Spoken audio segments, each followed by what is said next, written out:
Welcome in, Big Blue Nation, to another episode of the Cats Talk podcast. I'm your host, Cameron Johnston, joined by both of my co-hosts today, Jacob Boyers and Tyler Britton. Guys, it's the dog days of August. Really not too much going around when it comes to Kentucky sports news in general. Football season is coming. It's quickly around the corner. We got a lot to talk about when it comes to the Kentucky football Cats. But we're going to start off with a little bit of basketball, just a little bit of basketball news that we have. Jacob, kick off some news here for us. Not much news, but the little news that we have. Tell us what we got going on. We got Jaden Quayton dunking and flip-flops. I don't know if that was the vibe everybody was looking for, but it's nice to see him kind of be able to dunk the ball. Then you got Otega away walking around in a boot after going to Jason Tatum's camp. So that's about it in the basketball world. Yeah, first, the only thing I want to say is great to see JQ dunking. At the same time, buddy, can I get you to lace up some shoes? We're already on a concrete basketball court as is. I don't need you dunking in slides coming off a freshly torn ACL. So let's pump the brakes there. Great to see the athleticism still there and he can still dunk and everything's going well there. Then when it comes to Otega, going to a Jason Tatum camp in general, it's already that's jail time there. Going to a Duke guys camp. I'm pretty sure it was him, and who was the other guy that was? I think it was Chris Paul. And there's a whole nother reason not to go to this camp. My most disliked NBA player of all time, Chris Paul, scum of the earth. That's all I got to say about that guy. That's a you thing. Oh, that's very much a you thing. Go Rondo. I'll fight Chris Paul anytime, any place. Somebody clip that for the pod. All right, but Otega Oweh, obviously walking around in a boot. Everything seems precautionary, just seems to be out of an abundance of caution because we still have so much time until the season starts.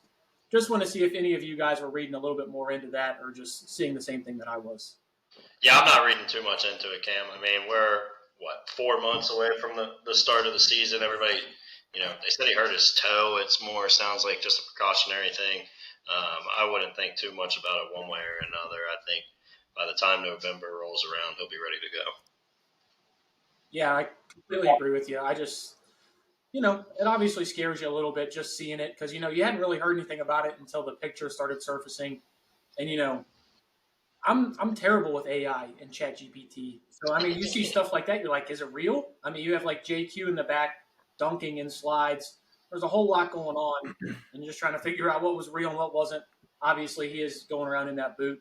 Something else that I thought was really cool, Coach Pope went live from the Kroger Field parking lot as Jaden Quayton was learning to get his license and pass that test.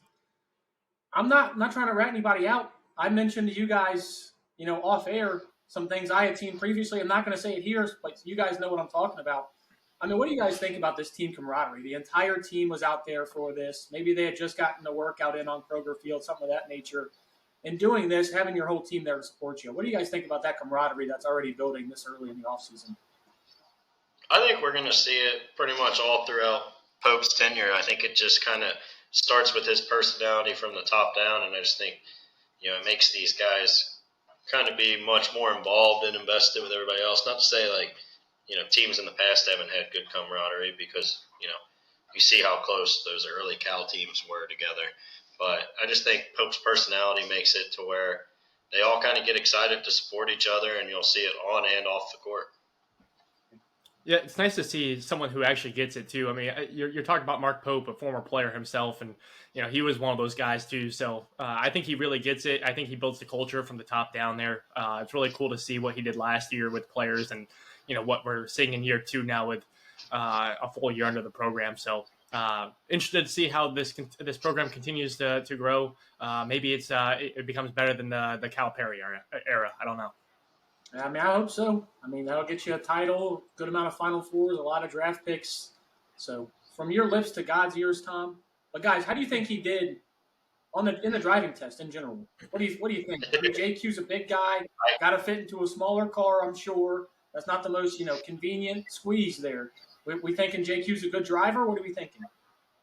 I would think so. It's just a young kid, though. But I got to be honest. I know people were putting videos out of him taking it. That was not one of the film breakdowns I was doing, was to watch how he pulled into that parking spot. But I'm going to assume he did good. I'm going to assume he passed. Yeah, I'm not going to drive in Lexington for a little bit. Maybe by default because I'm still in Maryland, but I'm just going to keep my distance. But I have high hopes. yeah. I'll tell you a place that just nobody should ever want to drive, and nobody should ever want to see a Toyota Prius flying down the highways in Maryland. That's Tyler Britton just funneling down at 190 miles an hour right past you, avoiding those speed cameras like nobody's business. But guys, speaking of speed, this Kentucky team has had a lot of speed introduced into the team during the offseason. Guys like Kendrick Law didn't get to see him too much on Saturday at Kentucky's fan day, which guys I thought was a pretty big success. I sent you guys videos. There was a lot bigger turnout than I thought. Offense definitely struggled. Defense definitely reigned supreme during that, but there were some highlight plays. Just go ahead and talk about what you guys were able to see that I sent you. What did you get from those videos? Yeah, obviously I wasn't there. You were our reporter on the scene there, and sending it back to us. Just from the kind of early videos I saw, and again, I didn't watch every play, just a handful here and there. The defense looked pretty dominant. I don't know if that's what that says more about our offense or our defense going forward. But I really liked what we saw from the defense. From kind of the clips you showed me, it looked like Calzada struggled a little bit. I know you said you thought Cutter did as well. So mixed reporting there on that one, Cam. I'm hearing a lot of people in Lexington say Cutter looked really good. Obviously, I wasn't there, so I can't say. But yeah, I think overall it was actually a pretty good success. It looked like there was a decent little crowd there. I think finally something to maybe jolt some excitement into this fan base. We know how the spring game kind of turned out. It's nice to kind of see they got some type of practice for the fans to see and really kind of just get some excitement around. I mean, the spring game is terrible. They could genuinely just do that fan day again. There was more people at that. The fan day is so much better. Just having a training camp style, like NFL teams do. Just let the fans come in, watch some practice, interact with some of the guys after. I think that does a lot more for the program than what that spring game is currently. But, I mean, speaking to Cutter, I mean, the guy has all the arm talent in the world. I mean, that's something that going back to the spring game last year, watching him versus Brock Vandergrift was very evident. You still see that in his throws. I mean, he's going against the twos as well, so I have a higher level of standard for him when he's going against the twos. I don't think Zach looked very good as well. Honestly, the offense just didn't look that great at all. Obviously, Willie Rodriguez had a really nice play towards the end of practice. Hardly Gilmore made some really good plays as well. Weren't really able to run the ball. Obviously, Seth McGowan wasn't practicing that day. Kendrick Law wasn't available that day as well. So, I mean, a lot of guys were in and out of the lineup, and you can kind of expect that through your first couple days of camp. I don't know how they looked on Friday. University of Kentucky has not given me the credentials to go on Friday. I haven't made it that far yet. So we're talking reporter on the ground. I'm like a half reporter. I can do what I can, but that's about all I got for you. But I'll tell you what, the defense has started to look good, and I really like that defensive front. Yeah, I thought the defense looked good. It looked like, obviously they weren't hitting the quarterback, but based on what I saw, it looked like they were kind of generating some pressure. I thought the secondary looked pretty good in some of the, clips I saw, making really difficult catches, even kind of the one highlight play there that, Willie Rodriguez had. I mean, DB made it, was in position there, just Willie climbed the ladder and made a great play, I think. Secondary looked really strong, so yeah, maybe the defense, this defense will kind of be like Mark Stoops' early years. I don't know. We'll have to kind of see what the front seven looks like. But yeah, defense I thought was kind of the big highlight and takeaway. Cam, based on what you were seeing, what was the strength on our defense? Was it more in the secondary, or would you say some, in our linebacker core or our front, the front line, or what? What were you saying on the field? Those two corners, DJ Waller and JQ Hardaway. I mean, two lengthy guys that are physical at the line of scrimmage. And we know a Brad White defense. It's going to give them a little space, let them eat up a little cushion, the receivers. And then with having that length to be able to go and make plays on the ball, I think it's going to be tough for teams to pass on us, especially out wide. And really, I mean, when you're looking at the defense in total, all of the question marks, at least in my opinion, are at that linebacker spot. You got like Alex Afari, who's making the transition. I mean, he made it last year, but didn't play all that much. Sat behind Dumas Johnson and Derek Jackson. I think most of the question marks that I have when it comes to the defense side of the ball is going to be at that linebacker position and just edge guys in general. We got a lot of older guys like Cameron Olds, guys like that. I mean, a lot of it is just seeing how these guys transition. Cam Olds from Kent State, how can he develop? David Gustad, I mean, that's anytime you hear anything about the defense, it's the corners and David Gustad. That's everything you hear. So it's really just seeing how these guys transition to SEC football, and really we won't have that answer until we play South Carolina. Ole Miss, sorry. Yeah.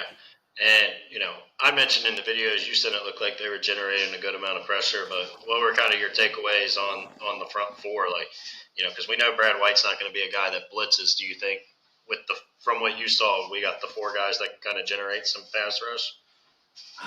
I really don't think so. I mean, just in general, whenever you look at a Brad White defense, even when we do generate a good amount of pressure as a team, it usually comes from one guy. You think about Bud Dupree, Zadarius Smith, Josh Allen. I mean, guys like that. Usually that's how we get our pressure, and we kind of sit back and just let things heat up, bend but don't break defense. I don't think, we're going to be setting any records when it comes to sacks or getting after the quarterback. So I think this year might have to be one of Brad White's where he changes it up a little bit. I mean, we have fast linebackers that are a little undersized.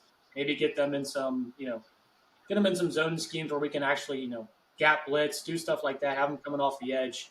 Because you mentioned like David Rayner. I mean, just looking at him, you see pictures of him in media day. The guy's super thin. Alex Afari is a former safety, now going to linebacker. You got speed at that second level. Only bad thing is you really don't have that size at that second level. So you're going to have to find ways to make sure that's not a mismatch for you and you can make it in your own direction. Yeah, I think that's kind of the biggest thing for me. The last few years, we haven't had Josh Allen, and at times Dion could create some QB pressures by himself, but I think we've all kind of been begging over the last 2 to 3 years to really find a way to generate a pass rush, and Brad White, unfortunately, just hasn't done it. He's kind of continued to play the same style of defense. I mean, I remember even just a couple years ago in that Clemson bowl game on the final couple drives, just giving 10, 15 yards, sending 3 to the quarterback. I think this year he's going to have to get creative, and at some point he's going to have to make an adjustment. You can't just play that kind of prevent defense throughout the entire course of a season when you don't have a Josh Allen or at times Deion Walker going out there and making plays for you. Yeah, and I will say one thing that's going to help that is having those two corners on the outside. When you have two boundary corners that you feel can lock down opposing team receivers, it allows you to send more guys at the quarterback. It allows you to, play a little bit more press, play a little bit more man, and not dedicate so many resources to stopping the pass. And that's why if DJ Waller and JQ Hardaway can take that next step, like obviously I mentioned, I think JQ Hardaway is definitely taking that step. DJ Waller, former Michigan guy, obviously has all the talent. He's got the size, got the length, got the speed. If he can turn it into that as well, I mean, you're looking at two elite boundary level guys. They're going to be able to allow you to do more things that really I don't think we've been able to do in the past. Like last year you looked and it was Max Harrison and, Terion Nichols, who was a true freshman. Now he's coming back as well. You got him as a depth piece. I mean, think about even the year prior, Andrew Phillips, who was more of a slot guy, but he was playing on the outside to help the team. He's doing great with the Giants now. And you have the freshman Max Harrison at the time who was making great plays. So I think this is the first time in a little bit of time where Brad White's got the ability to have those two boundary corners that are going to be able to lock up opposing team receivers. Now, granted, we're in the SEC, so there's going to be some great receivers that they're going to be going up against. So they're still going to need help at some times. But I do think it allows them to play a little bit more chess. Yeah, I hope there's an aggressiveness from Brad White that we just haven't really seen because, kind of like we've alluded to already in this podcast, I think this defense is going to kind of be the strength for this team. And I feel like you just got to get creative, especially in the SEC. I mean, this also isn't, the SEC it was 10 years ago where every team's just handing the ball off and, playing physical defense. There's really good quarterbacks in this league and there's really good wide receivers. And I don't care how good your secondary is. If a guy's got 5 to 6 seconds to make a play and sit in the pocket, they're going to torch you in this league and every league throughout college football these days. This isn't the days of A.J. McCarron handing the ball off and taking one shot down the field, So I think Brad White's got to get some creativity in there, and fingers crossed. Hopefully he does this season. Yeah, and to that point, I kind of want to make a bigger point of what you just said. This isn't the same SEC as a decade ago. I mean, think about it from that perspective. Kentucky, at that time, we were trying to play that style of Mark Stoops ball, run the football, play great defense. We were trying to beat teams, at their own game. And we got to a certain point where we were actually doing that pretty consistently. And then we tried to change along with the times, use guys more like Darian Brown, Dane Key, use those speed threats, drop back a little bit more. Obviously, had that great year with Will Levis and Wandale Robinson, kind of started to get that change moving forward. And obviously, with Rich Scangarello coming in, Liam Cohen coming back, and then getting, 15 different offensive coordinators, and it felt like 3 different years. Had a lot to change with that. But I think we're getting back to that.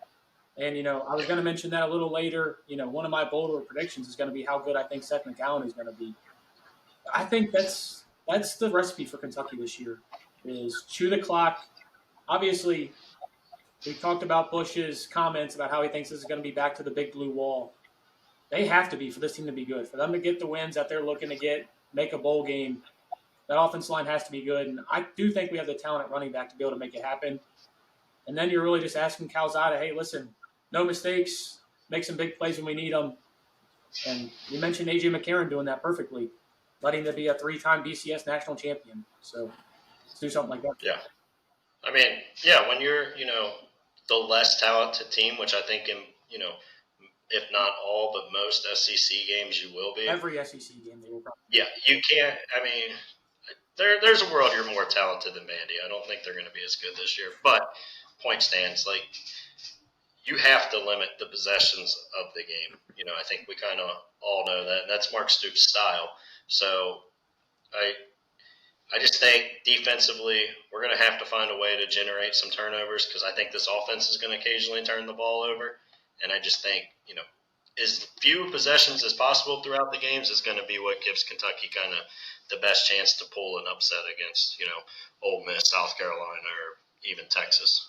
Yes, I mean, if I just had to ask you guys, like, get us to 7 wins, what that it would look like from the 6-7 wins, just where you get to the bowl game and where you feel confident about Stoops going into another year. What do you think that looks like just from the team in general, offensively and defensively? Tyler, I'll let you go first. Yeah, I think that kind of starts with what we were just talking about. I like the idea of going back to a little old school football. I think when you have a team that you're not necessarily the most confident with your quarterback in, you try to protect that quarterback a little bit by running the rock. And then, as long as you have the defense to carry it, we talk about that secondary. That secondary is great when we're playing ahead, but if we're playing from behind, that secondary becomes null and void because they're just going to be running the rock on us. So I'd like to get that secondary some attempts there, some interceptions and some big plays, because we have the lead. But that takes. I think that starts with the run. I think that starts with limiting possessions from these other schools, and if we can get that done, and I would say keep possession for about 55-60% of the game. I think we're good there. I would say an average of 150-200 yards a game as a team on the ground would be a great recipe for success. Yeah, I think. I mean, it's going to take a lot of things that you guys know me. I don't necessarily think it's going to happen.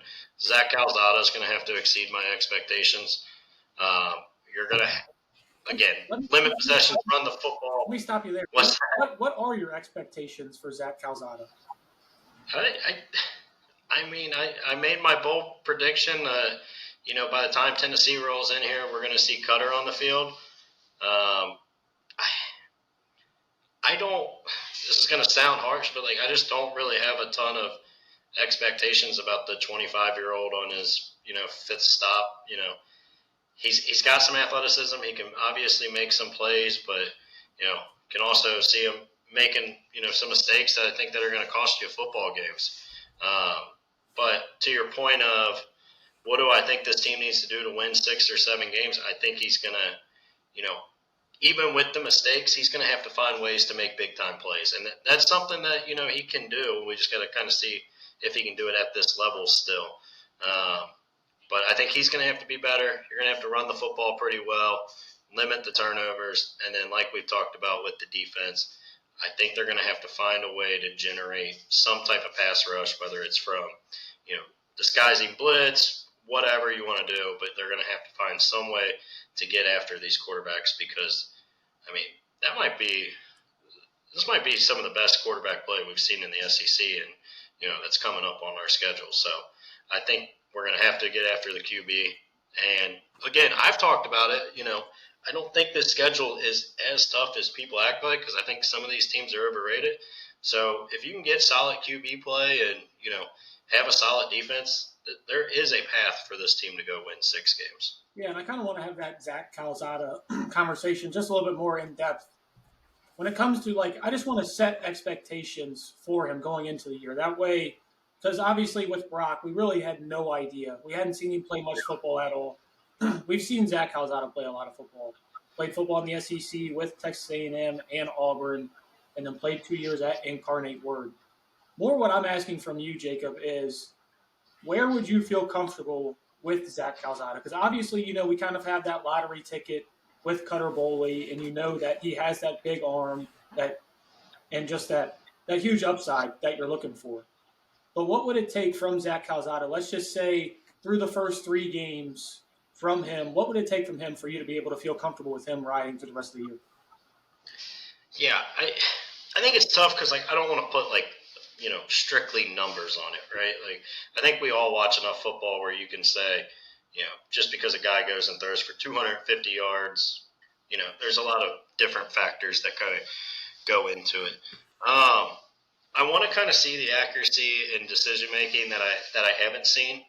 I think that's kind of the big thing. I'm expecting quite a bit of mistakes and turnovers from him, and whether it's seen at times he's wanting to get out of the pocket a little too quick and turning stuff into bigger sacks. If he can kind of clean that stuff up. And then the big test is obviously going to be Ole Miss. If he can go out there and play a game that keeps you in that Ole Miss game, I'm not even saying win it, but just kind of keep you in that game, I would feel confident.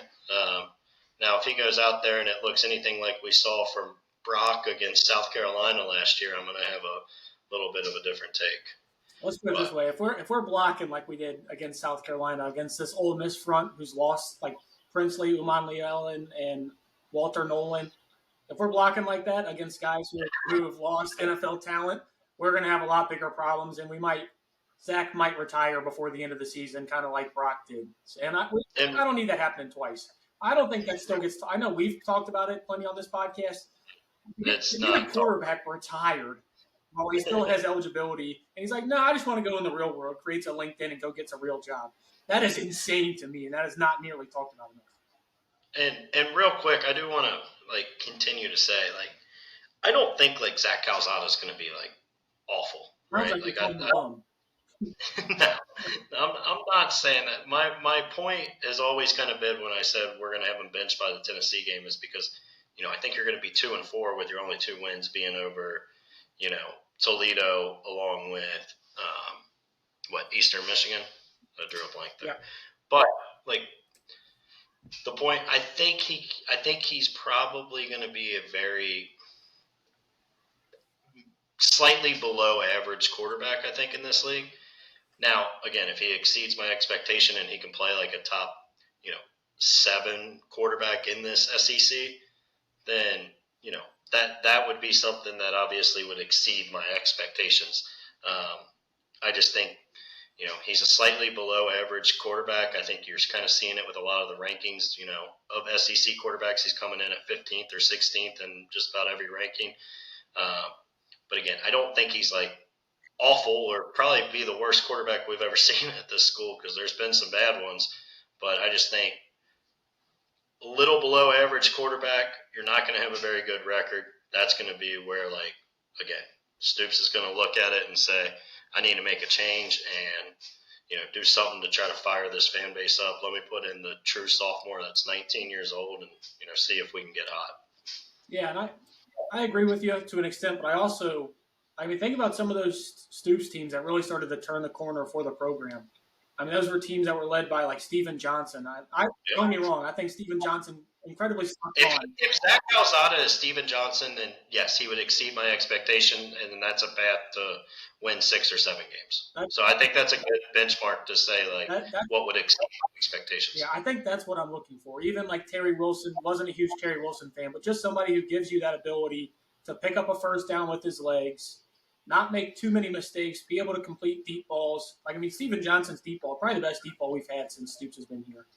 I mean, that Louisville game, I mean, Garrett Juice Johnson just launching it all over the place. I mean, L's down. Whenever you get the Levis could throw a pretty damn good one too. When he was don't even get me started. Don't on that ball. Don't even get me started. But I think we can get something like that from Zach Calzada. Now the other turn to that is Steven had a great offensive line to help with him. He had guys who could get deep, like Steven Johnson. I think we've got the weapons at receiver to be able to have a really good receiving core. We've got older guys that are coming in that, played in the SEC, played in the ACC, played over at Oklahoma. I mean, we've got guys that have played a lot of football. Troy Stellato, Kendrick Law, DJ Hester. And then you got guys with upside like Hardly Gilmore. And you've got a nice tight end room with Willie Rodriguez, who made a lot of plays last year. I mean, obviously, I know I'm talking myself into a lot here just because the season's starting to ramp up.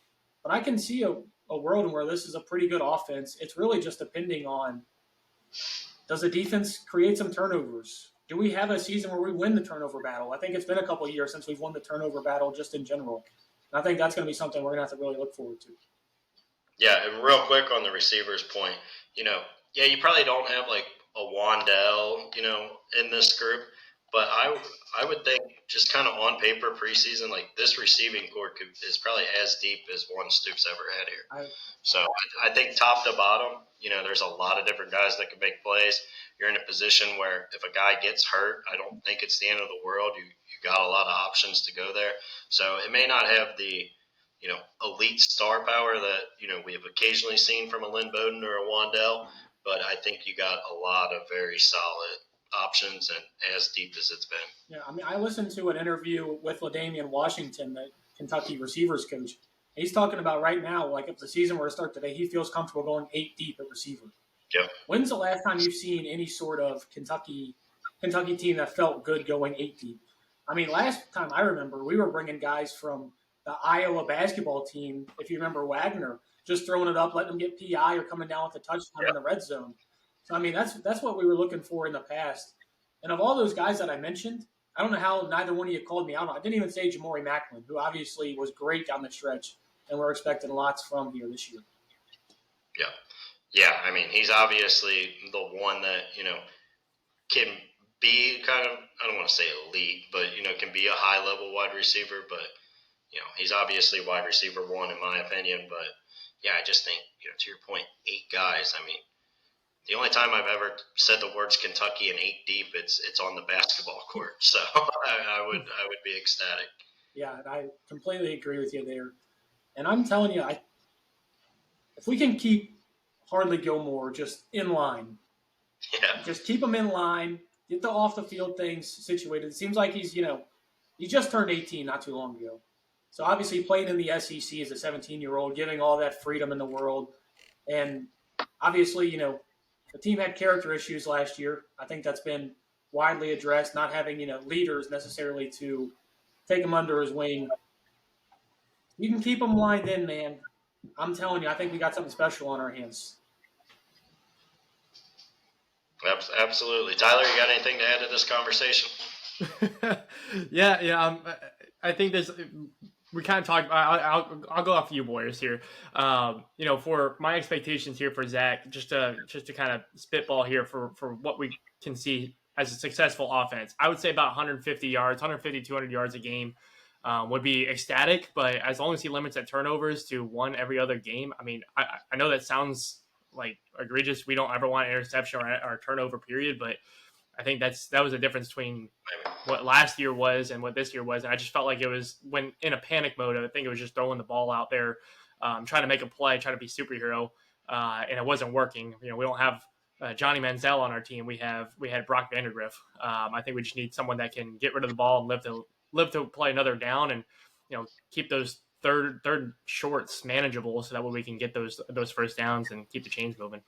Yeah, I'll say, Tyler, you just said, we don't want to talk about interceptions or think about it, but I'll tell you what, if Zach Calzada plays 12 games and has 6 turnovers, sign me up. I would be ecstatic. Especially, this guy's a touchdown threat. He had 38 touchdowns last year. I think his touchdown interception ratio was 38-9 last year. Obviously, FCS level, coming back to the SEC, it's going to be a lot harder. I'm not saying we're sleeping on Zach Calzada because I could fully see the picture that you're painting, Jake, where he's just 4 games into the season, we're already looking at turning towards Cutter. I think that says more about Cutter than it does about Zach, to be completely honest with you. Cutter's arm strength and arm talent, it's insane. The guys really rally around him. He's obviously got 2 years now with Bush Hamden in the same offense. When's the last time we can talk about a quarterback being in the same system for 2 years at the University of Kentucky? It would have been what? Terry Wilson with Eddie Gran? But I will say, part of the thing to think about and consider, you're talking about all the arm talent with Cutter. He was a true freshman last year. I don't think there was ever really a world for him to play. And I know he went and played really bad against Louisville, but he also showed a lot of really good things at one of the best teams in the nation on their field, in that Texas game. So again, this was probably another year where you were probably thinking Cutter wasn't going to play. I think ideally you would have thought redshirt him last year, let him have his freshman year, and then next year have a redshirt sophomore with 3 years of eligibility to kind of go into it. But I think, because of the arm strength, the talent, and everything like that, and obviously Brock wasn't as good as we were hoping last year, you didn't get to redshirt him, and I think he's going to have a very bright career, whether it's here or maybe he looks to leave at the end of the year. But I have very high expectations over the next 2 to 3 years of Cutter Boley. Yeah, and honestly, I kind of have – I don't want to say high expectations for Zach Calzada because we do have to remember this is basically an entirely new offense when it comes to the offensive line, the weapons that he has, even at running back. Your 2 guys, and Seth McGowan and Dante Dowdell, you expect to get most of the carries. We're not on the team last year. I think we have, 3 returning starters on the offense as of right now with Jalen Farmer, Jagger Burton, and Jamori Macklin. Outside of that, you're not returning a single starter. So 8 new guys on this offensive side. But, Tyler, I'm going to disagree with you a little bit. To say I'd be ecstatic with 150 yards passing a game, I think is slighting this guy a pretty big amount. I get that, it was that incarnate word last year. But the guy still did throw for almost 4,000 yards last year at Incarnate Word. He's got the ability to throw the rock around. I'm not saying I'm expecting, 200, 250, anywhere in between there. But, is it crazy to say he gets around a little over 200 a game? I don't think so. Brock Vandegrift played in, 9.5 games last year and had 1,600 yards. I don't think that's off the table at all. If you're sorry, Tyler, real quick, but if you're throwing for 150 yards a game, you got to run for 200 to 250 minimum. Well, you're going to be one of the bottom, if not the bottom, Power 5 offenses in the country. Which, last year, we kind of looked more like an Iowa offense. So I'm not going to say it's not possible, but there is if you're averaging 150 passing yards, we're probably bottom in all of, Power 4 football in terms of passing offense.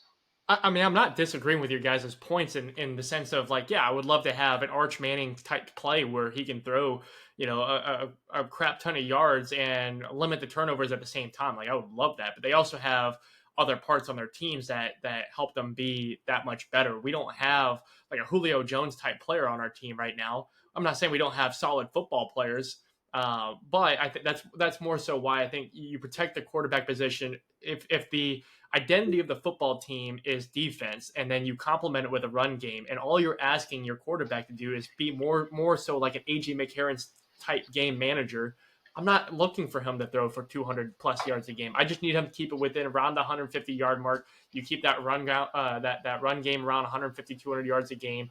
You limit the turnovers. You chew the clock. You put up a score of 17-14, guess what? It's still a win. I'm not saying I want a 17-14 football game, but I mean, if that gets the win, that gets the win. If we can keep it 21 points, or if we can keep the other teams under 20 points all year, and we can score plus 20 every game, we're in good shape. That's how we get the 6 to 7 wins. That's how we get a bowl game, I think, under the Stoops team. I'll just say, if we average 150 passing yards a game, this team goes 3-9, and they'll be lucky to go 3-9. I mean, that's not even including a win at Toledo. I get the ground and pound, milk the clock, and I think that's how this team's going to have to win. But you're talking about averaging 100. I mean, it still is 2025. Like this, we're not running the triple option where we're getting 350 yards. Like we have to be able to move the ball. You paid Jamori Macklin a good amount of money to come back. You brought in an Alabama transfer. You have good tight ends. You spent a ton of money on this offensive line, and a lot of that is for them to run block. But Alex Wolfschlager and Shiaz Pete are very good in pass protection as well. Jalen Farmer's a menace. I mean, the guy's 330 and has like 18% body fat. I think I have more than 18% body fat right now, and I'm down to 188. I mean, what does that say? This guy's 6'6", 330 and has 19% body fat.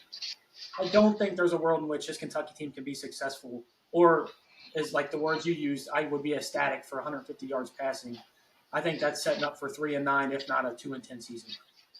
Yeah, see this 150. Hang on, boys. 150 to 200 yards a game, but one interception every other game, or 250 yards a game, but they throw like 2 interceptions a game. I mean, because that's basically what we were running last year. I think that's a little hypocritical. I think that's a little. I don't think that's necessarily a true thing to.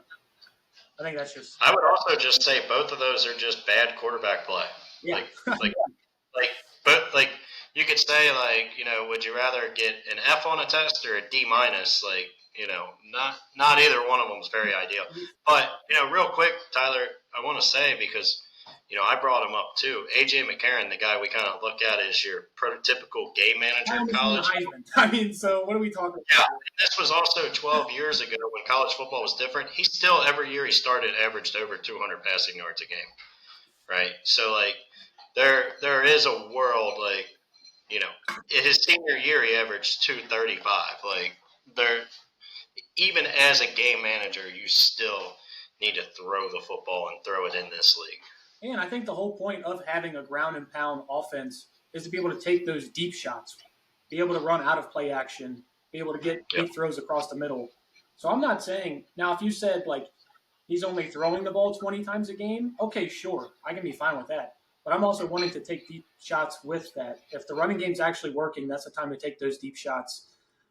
I'm telling you right now, if it's 150 yards is what you're ecstatic for, you're going to be ecstatic for a 3-9. I'll change my take. I'll change my take. I agree with that point. I think if you can keep it around 20 attempts a game versus the 30 to 40, I think you're in a way better shape than the latter there. So I'll flip my point on that. Yeah, I think it's just more.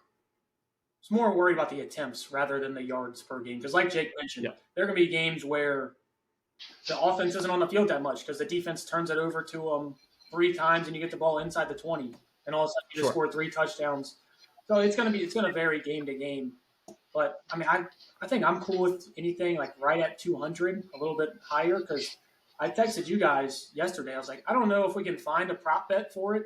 I don't know where I'd find it. But if I could, I feel like I'd get some very good odds on Seth McGowan to lead the SEC in rushing. Now, granted, I know they're going to have a dual backfield with him and Dante Dowdell, even getting Jamarian to tote the rock a couple times. That's if he can tie his shoes. I think we've learned it by now. I think so, maybe. I did see him tying his shoe on Saturday, though, so I will say that was a little bit of a red flag. I did see him have to tie his shoe at some point. But I do think this running back core is going to be really good, and I expect Seth McGowan, if he can stay healthy. Obviously, I don't know if you guys know a lot about his story. Obviously, got kicked off a team at Oklahoma, didn't play football for a year, had to go the junior college route, then played at New Mexico State last year with Shiaz Pete.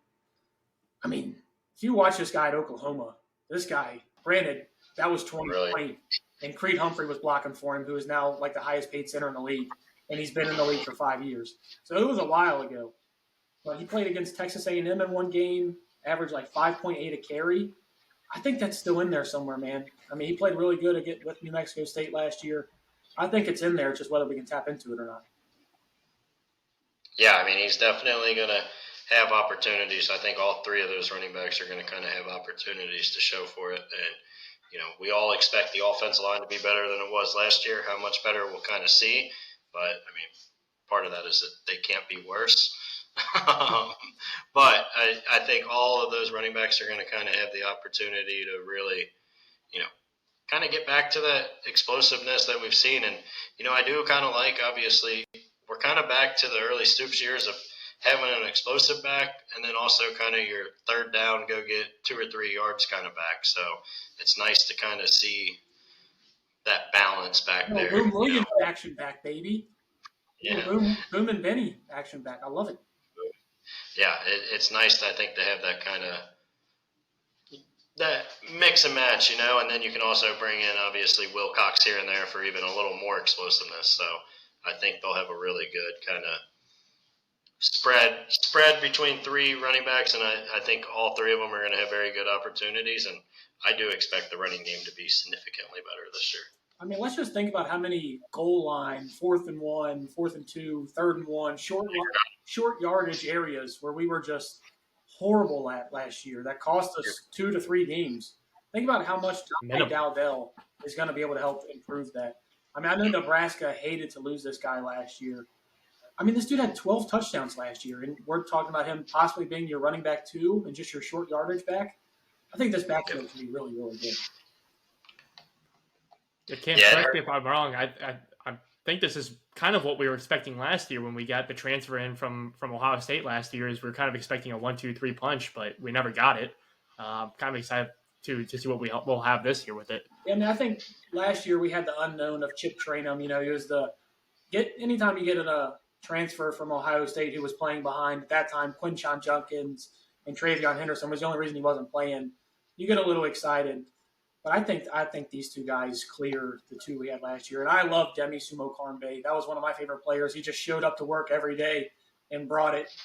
But I don't know if the top-end talent was there. I think you see that. That's why he's not on an NFL roster as we speak. And Chip Trainum is at Toledo. So are we going to have a Chip Trainum revenge game potentially in Kroger Field? If we do, I am going to be one very pissed-off fan in attendance. He's finally healthy. That was kind of obviously maybe the biggest reason it didn't work out last year. Even when he was healthy, he came back as running back 3 and running back 4. So you tell me what was going on there. Well, I think there was a little more there. But anyway, one thing to that point real quick, Cam, that you mentioned, there is some optimism with this team from the aspect of, now it's been at lower levels, but, we've kind of seen all of these guys do it. You're not bringing in the backup quarterback from Georgia, the backup running back from Ohio State, the backup offensive lineman, from Tennessee. You're getting all of them. Yeah, you're getting guys that have proven to be able to do it at a lower level. So it's obviously a completely different philosophy that we saw from a year ago. So there is some hope of hey, these guys have played college football, won a lot of games, Can it translate to the SEC to be an average SEC team? We'll see. But, I do they realized their plan last year did not work at all. Let's go out and get guys that have been proven. Yeah, and completely agree with you there. Jacob, I've been overly positive this entire podcast. Has any of it translated to you at all? Yeah. I'm not going to go on and be Mr. Negative right now. We're going to give our predictions next week. Again, this schedule is not as bad as people think. There is a world where you can, make some noise and win 5 or 6 games. I don't know if they'll do it, but, the wheels are starting to turn. I'm not going to say I'm ready to bet on over 4.5 yet because I think that line is perfect. That's why Vegas makes a lot of money, man. Yep, they got it dialed. But I'm gonna kind of keep holding off. But I'm probably not as down as I was when we recorded 2 or 3 months ago, and I said there's no way this team, wins more than 3 games. Yeah, and kind of speaking to just what you're talking about with the schedule, I know we talked a little bit about this last week. There's so many things that are unproven with this SEC schedule. Now, granted, when you look up at the schedule and half of your schedule is against ranked teams, you're like, oh, boy, here we go. But, think about some of those teams. Ole Miss is going to be starting, he's going to be a true freshman, a redshirt freshman quarterback that'll be just his second game when we play him. Lenora Sellers, who people keep saying he torched Kentucky when we played him. I don't know if they were watching the same game. I mean, he just really started developing towards the end of the year. I think it was some of his other games, yeah. Yeah, I mean, he started playing really well towards the end of the year. Remember, he got injured during the Kentucky game where we actually lost to a lot of their backups. So, not taking shots at any other Kentucky media, but maybe go back and watch that South Carolina game in a little bit more detail. And then Tennessee, I mean, I don't know if you've seen what's going on with Tennessee. I don't think they're going to be very good. Tennessee is literally blurring out their quarterback that's throwing interceptions during practice. I don't know if you've seen that. They're literally blurring them out because it's their starter. I think Tennessee might be in for a rude awakening. Auburn, I mean, I feel like Auburn always brings in a good recruiting class, a good transfer class, and then just never puts it together. So there's another one there. And then Florida, I mean, DJ Lagway's already hurt. Yep. I mean, are you going to be playing DJ Lagway, who's supposed to be, he was the number one prospect coming out? Are you going to be playing him? We don't know. And then obviously Vandy, I don't think Diego Pavia is going to have as good of a year as he did last year. I think Vandy's not going to be nearly as good as they were that year as well. I think the schedule, for being an SEC schedule, I think this is I don't want to say as easy as it gets because you obviously have to face Arch Manning and Georgia and South Carolina. I mean, you have to face good teams. But I think we could be looking at this at the end of the year and saying, actually, the schedule wasn't as bad as it was preseason. Yeah, I mean, I agree completely. I made the point last week. I'll kind of say it again quickly before we get out of here. Like, Tennessee, don't get me wrong, like, Tennessee fans will see this and act like I'm talking about, like, Kentucky's going to beat them. They'll probably still roll in here and beat us by 2 touchdowns. But, like, they're not – I don't think they're going to be very good this year. They could be a team that wins 7 games. Ole Miss, I think, is down from where they were a year ago. South Carolina, I think, will be better than they were last year. But to your point, Vandy, I don't think will be very good. Auburn, at the end of the year, I think they'll be ready to fire Hugh Freeze. So, like, I'm not expecting a ton out of them. So, I mean, there are some winnable games. And, if Lagway's not healthy and Florida's coming here in November and it can be cold out, there's a world you can steal some games. I mean, I sent you guys a TikTok earlier before we hopped on the podcast. 11-1 after beating Louisville. Yeah. I'm out on that one. I am out on that one as well. But a guy can dream. Jacob, you fully admitted you would set a couch on fire if that were to happen. I just want if they win 11 games on air, so I have lots of listeners of that. So too. If Kentucky, I'll say it now. If Kentucky wins 11 football games this year,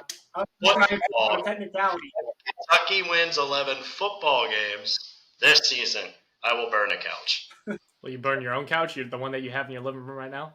Yeah, we've actually been looking to get a new one anyway, so work out perfectly. But like when I buy the new one, I would have to tell Kate until Kentucky loses at least 2 games, we got to keep it in the garage just in case. You got to do it within 3 days of that final game too. By the way, you can't just sit on it and be like, "Oh, I'm going to do it 6 months from now." If we beat Louisville for the 11th win, I will.